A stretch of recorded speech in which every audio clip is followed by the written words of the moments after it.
This is Canada. You can find about, 10 species of dangerous animals here. Not much, right?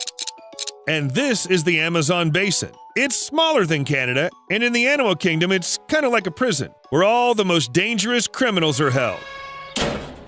The Amazon has been creating murderers and monsters for over 60 million years. And here is proof of how dangerous the world once was. What are those, vertebrae? They don't look very threatening, but only because you don't know who they belong to.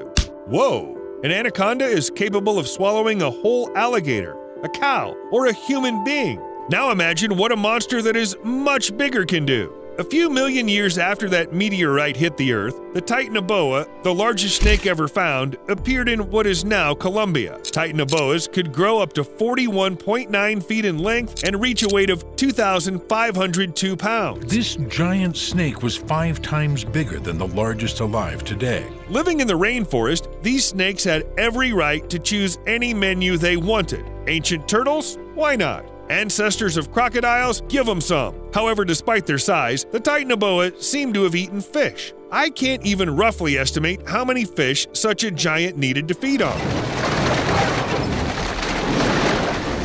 That's a lot of fish. It's believed that the Titanoboa was able to reach its frightening size because of the warmer climate that existed on the planet at the time. But perhaps the giant was so big that it needed some coolness to keep itself from overheating. Maybe that's why the giant snakes went extinct. They just got too hot. However, although Titanoboas are gone, there's still plenty of creatures in the Amazon basin today that you'd better never approach. Oh, damn it. Cap! No. You don't have to take your pants off. Yeah. Oh, gotta get them off my legs here.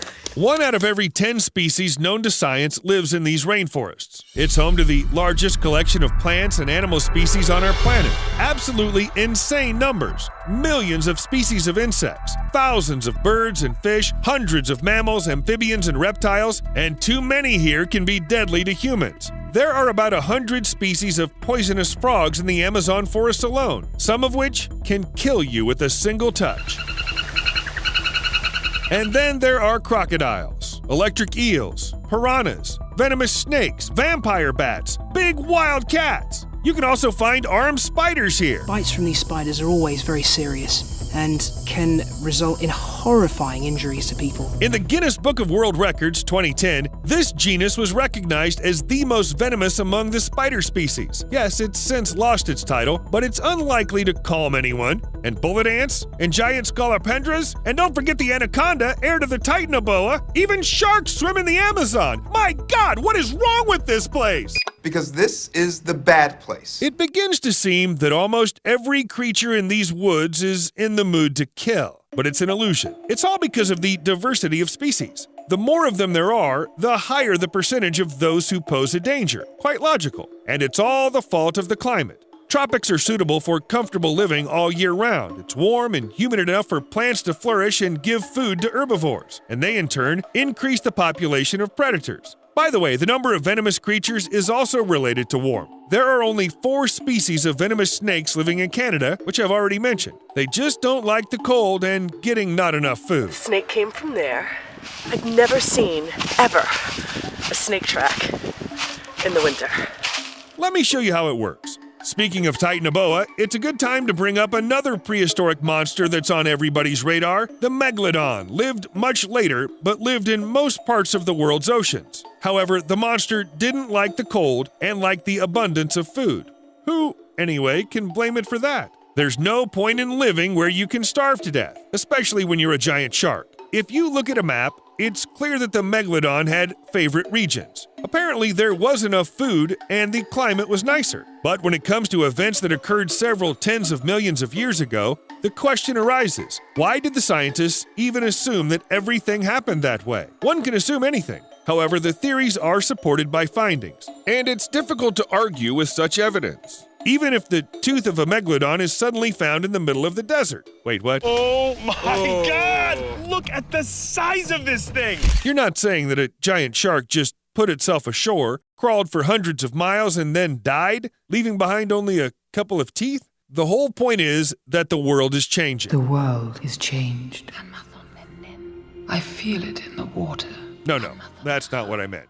Since the formation of our planet, the continents have come together and gone apart so many times that we could make a separate video about it. Where there's only a pile of sand and rock today, there used to be seas. For example, 270 million years ago, Arizona was home to a population of sharks. So the megalodon teeth found in the Baja California desert aren't the most surprising thing yet. So far, our ideas about what the ancient Earth looked like are the result of soil studies and animal remains, plus some speculation. A lot of fish bones and teeth in some place, so there was water there, even if no one had heard of it before. Doesn't matter.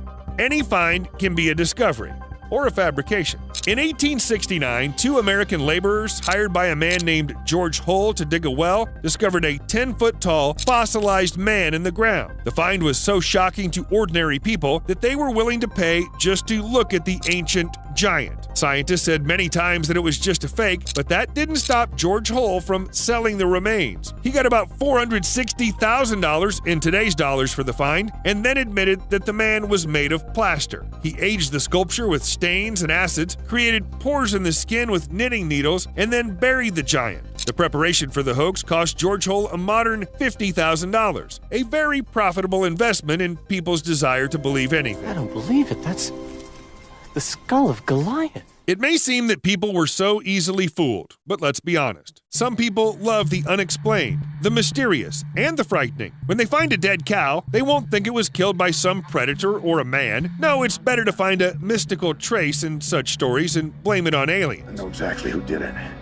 Now we gotta go prove it. But that's what our brains are. Throughout history, people have invented monsters in order to understand the way the world works. Science helps now, but what about hundreds or even thousands of years ago? The Scythians, who discovered the skeletons of Protoceratops, invented griffins because they could find no other explanation for creatures with beaks and huge blades. The Japanese believe that earthquakes were caused by the giant Namazu catfish. It lives in the mud beneath the Japanese islands and sometimes twitches, causing the earth to shake violently. And that sounds logical enough. If you don't know anything about the movement of the lithospheric plates, a huge nervous catfish looks pretty realistic.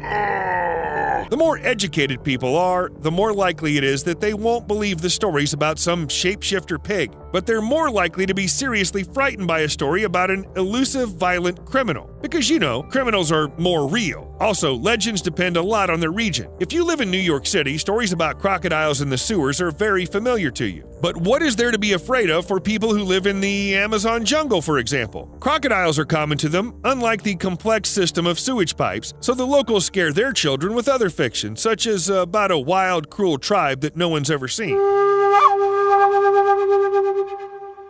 But is it fiction, really? In the Amazon rainforest, there are about 50 isolated tribes, communities that have no contact with other communities or the outside world. They're in voluntary isolation, often very aggressive toward outsiders and unwilling to change anything.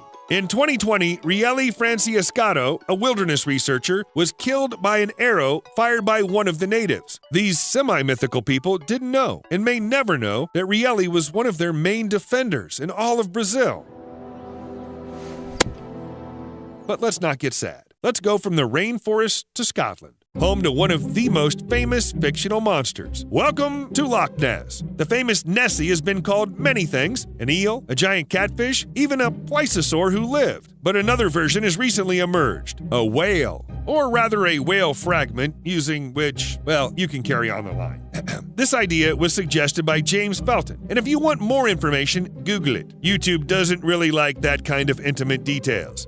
Well, if you find it strange that the legends of the Loch Ness Monster are still told today, in spite of all the scientific advances, it's simple. Nessie's a real treasure trove for tourism. Those wishing to see the creature come to the lake every year. Once you've seen it, you'll believe there's something there.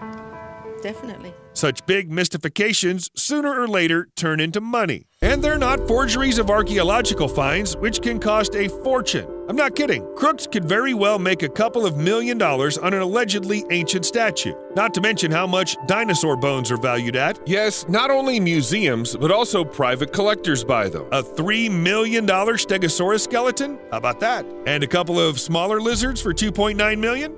Probably on sale, right? An Allosaurus for $1.4 million. These are all real numbers, and just imagine how much fraudsters can make on such fakes, especially since people are willing to believe anything. Shut up and take my money. Okay, people just love to believe the unbelievable. This, by the way, is what the creators of viral videos, which often turn out to be promotional videos, do. It's been Surely you must have seen Evan Longoria catch a ball with his bare hand during an interview. To date, the video has over 10 million views, and few have noticed that there are the Gillette logos to the left and right of the athlete's head. Yes, it's just a commercial. But the video about the snowboarder and the bear, which by the way has 14 million views, was created for those very views. If you think about it, how is it different from that plaster statue of the giant? We'll see you later.